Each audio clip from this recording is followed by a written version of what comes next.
Bonjour à tous. Il y a 3300 ans est arrivé un événement exceptionnel qui n'arrivera jamais à nouveau dans l'histoire, c'est le don de la Torah. Et avec le don de la Torah, Dieu a donné au peuple juif 613 commandements et à toute l'humanité, Dieu a renouvelé, a renforcé les 7 lois noachides.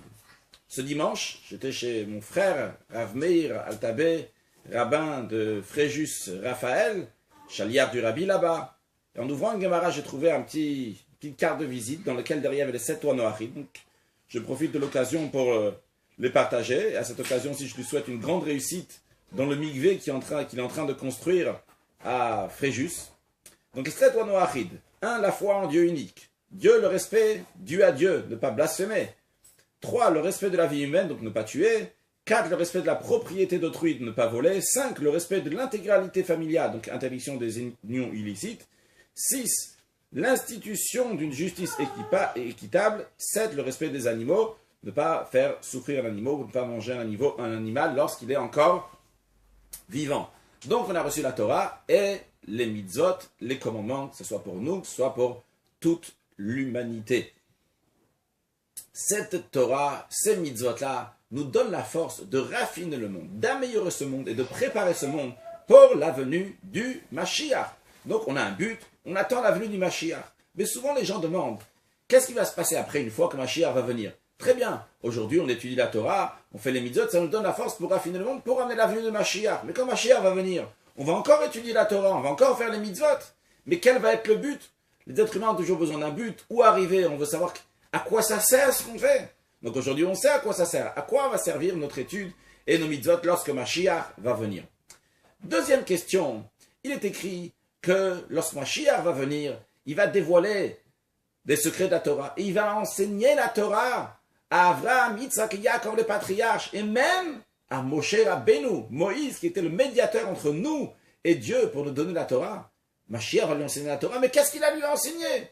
Mashiach et Moshe Rabbeinu, c'est déjà tout, c'est lui-même qui a transmis la Torah au peuple juif. Pour comprendre cela, il faut introduire.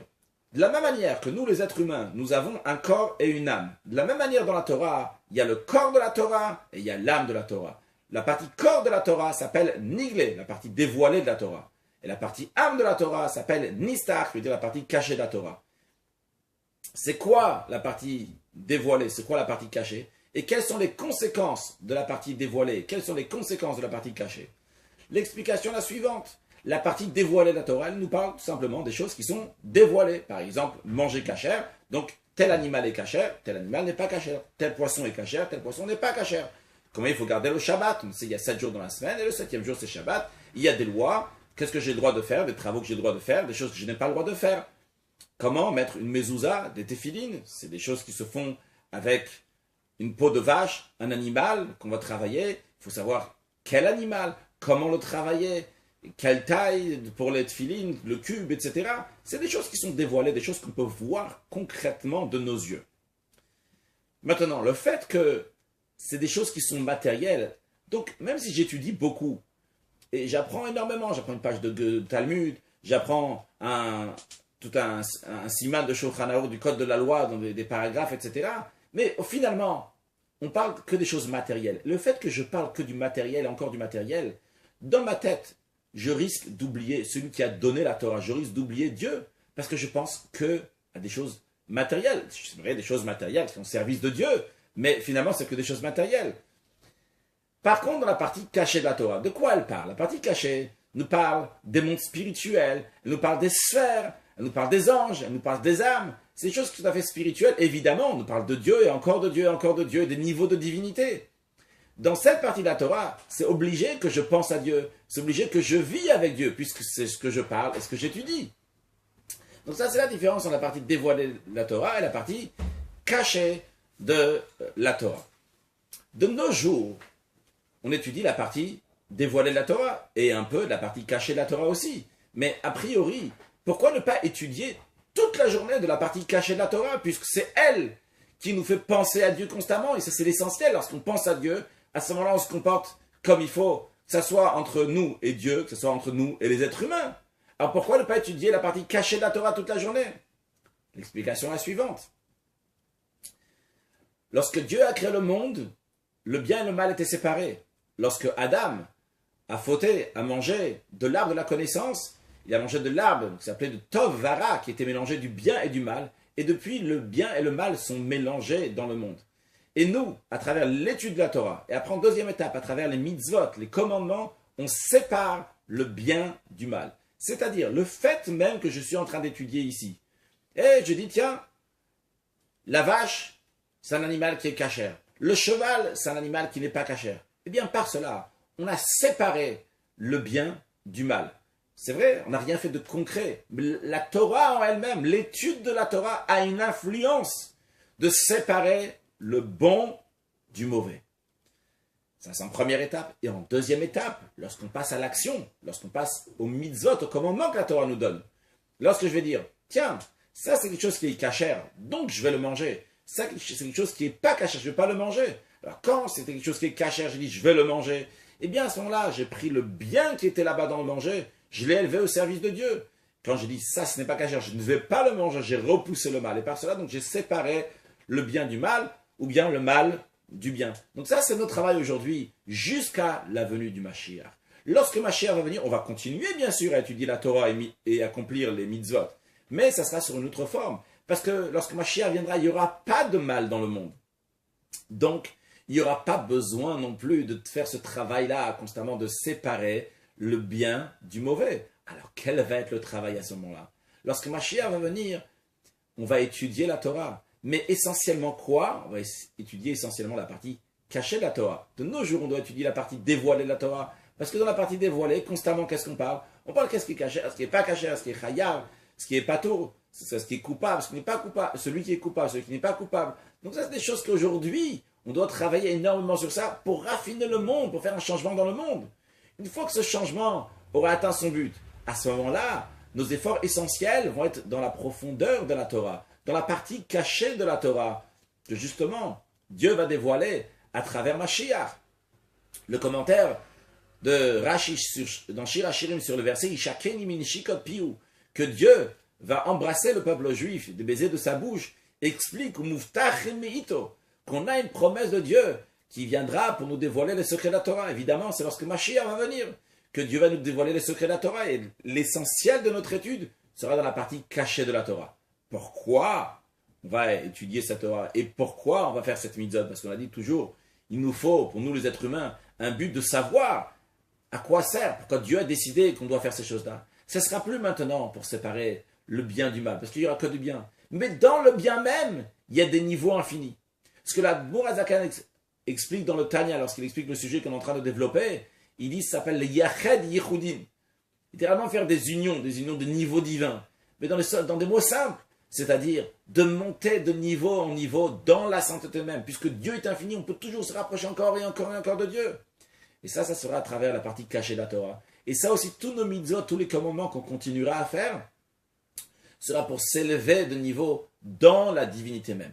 Donc on comprend qu'aujourd'hui, notre partie essentielle du temps doit être pour étudier le code de la loi, le Talmud, et aussi, bien sûr, la partie cachée de la Torah, comme on va en parler dans la suite.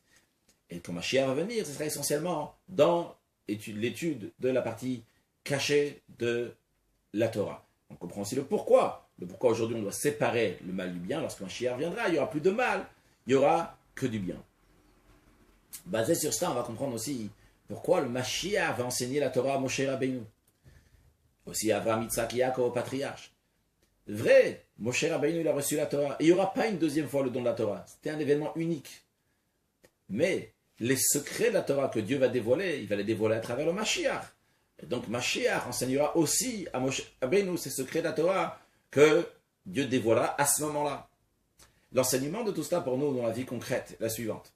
Premièrement, il faut savoir que quand j'étudie la Torah, c'est pas juste une théorie. Tu apprends une page de Talmud a priori qui n'a aucun rapport avec la pratique aujourd'hui. Tu es en train de séparer du mal, du bien, le bon du mauvais. Tu es en train de faire quelque chose d'extraordinaire. La Torah qu'on fait, et à plus forte raison les mitzvot, les commandements qui ont une influence concrète qu'on voit sur le monde, en train d'agir quelque chose dans le monde, ça a une influence spirituelle. Très important de le savoir.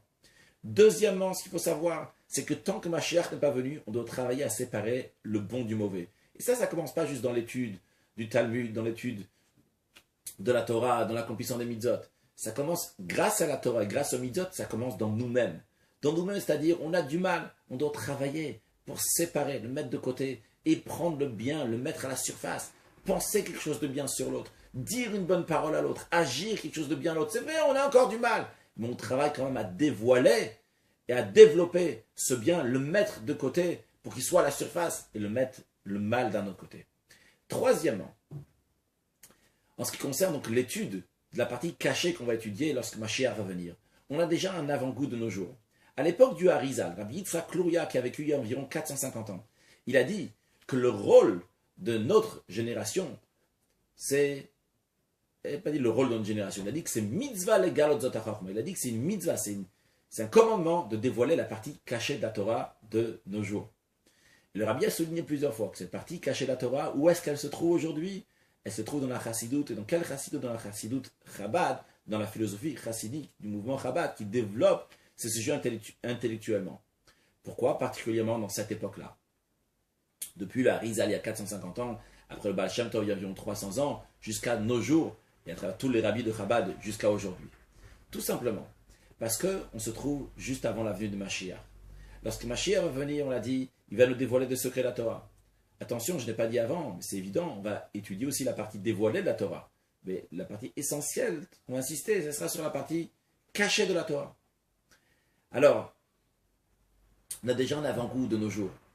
Étudier cette chassidoute, ça nous donne une idée, ça nous donne la conscience dans la croyance en Dieu, dans l'amour de Dieu, dans la crainte de Dieu. C'est des choses qui sont développées beaucoup plus lorsque Mashiach va venir. Mais l'avant-goût, c'est déjà de nos jours aujourd'hui pour profiter de ce qu'il va y avoir. On donne toujours un goût de la même manière que Shabbat. Juste avant Shabbat, tu goûtes un peu de ce que tu vas manger pendant Shabbat. Nous aussi, avant la venue de Mashiach, déjà, on a un avant-goût dans la chassidoute Chabad. Donc, étudions encore plus de chassidoute, renforçons nos caractères en mettant le bien de côté, le mettant à la surface, rajoutons des actes de bonté, de bienfaisance, et par cela, ça nous amènera très prochainement la venue de Mashiach. Excellente journée.